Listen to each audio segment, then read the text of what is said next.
नमस्कार दोस्तों, आज हम एक बहुत ही इम्पोर्टेंट और एक्साइटिंग टॉपिक पे बात करने वाले हैं। क्या आपको पता है कि अब इंडिया दुनिया की चौथी सबसे बड़ी इकॉनमी बन चुका है और इस बार हमने जापान को पीछे छोड़ दिया है। हाँ, ये IMF की ऑफिशियल रिपोर्ट के हिसाब से है। इंडिया सिर्फ US, चाइना और जर्मनी के बाद आता है अब।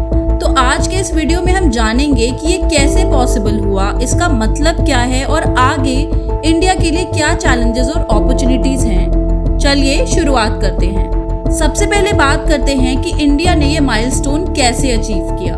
पिछले 10-15 सालों में इंडिया की इकॉनमी तेजी से बढ़ी है। सर्विस सेक्टर जैसे IT, टेलीकॉम और फाइनेंस ने बहुत कंट्रीब्यूट किया है। मेक इन इंडिया जैसे इनिशिएटिव्स ने मैन्युफैक्चरिंग को बूस्ट किया है, तो फॉरेन इन्वेस्टमेंट्स बढ़े हैं और स्टार्टअप्स की दुनिया में भी इंडिया का नाम रोशन हुआ है।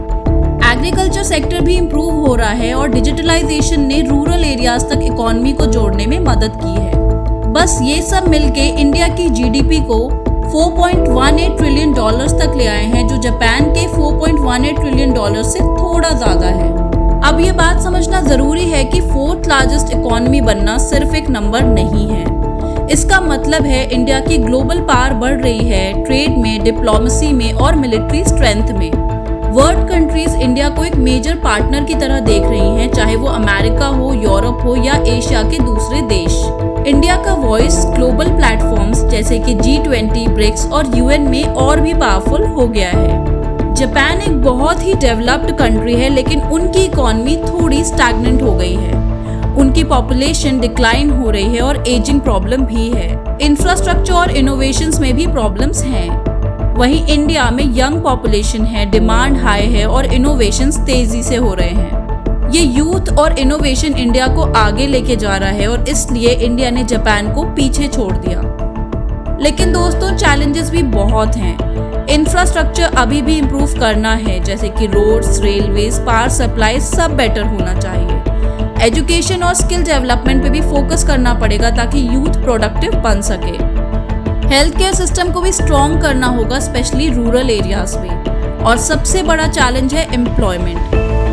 हर साल कम से कम करोड़ जॉब्स चाहिए जो हमको प्रोवाइड करना होगा। एक्सपर्ट्स कहते हैं कि अगर इंडिया अपनी ग्रोथ को मेंटेन करता रहा तो 2-3 साल में जर्मनी को भी पीछे छोड़ देगा और 3rd लार्जेस्ट इकोनॉमी बन जाएगा। भारत का digital economy, green energy projects और मैन्युफैक्चरिंग सेक्टर्स इसका मेजर ड्राइवर बन सकते हैं। गवर्नमेंट की पॉलिसीज जैसे आत्मनिर्भर भारत और स्टार्टअप इंडिया भी इस ग्रोथ को बूस्ट करेंगे। आगे चल के इंडिया ग्लोबल लीडरशिप में भी आगे बढ़ सकता है। Climate change, international trade, security issues में इंडिया का रोल बहुत इंपॉर्टेंट होगा और इसी वजह से वर्ल्ड कंट्रीज इंडिया के साथ अलायंसेस और पार्टनरशिप्स बनाना चाहेंगे। तो दोस्तों, इंडिया का 4th लार्जेस्ट इकोनॉमी बनना सिर्फ एक अचीवमेंट नहीं बल्कि एक नया एरा शुरू करने का सिग्नल है। लेकिन इसके साथ रिस्पॉन्सिबिलिटी भी बढ़ती है। हमें अपने इंटरनल इश्यूज पे काम करना होगा ताकि हम सस्टेनेबल ग्रोथ ला सकें। आपको क्या लगता है इस बारे में? क्या इंडिया 3rd लार्जेस्ट इकोनॉमी बन पाएगा? कमेंट्स में अपनी राय जरूर बताएं। अगर वीडियो पसंद आया हो तो लाइक, शेयर और सब्सक्राइब करना मत भूलना। मिलते हैं अगले वीडियो में, तब तक के लिए जय हिंद।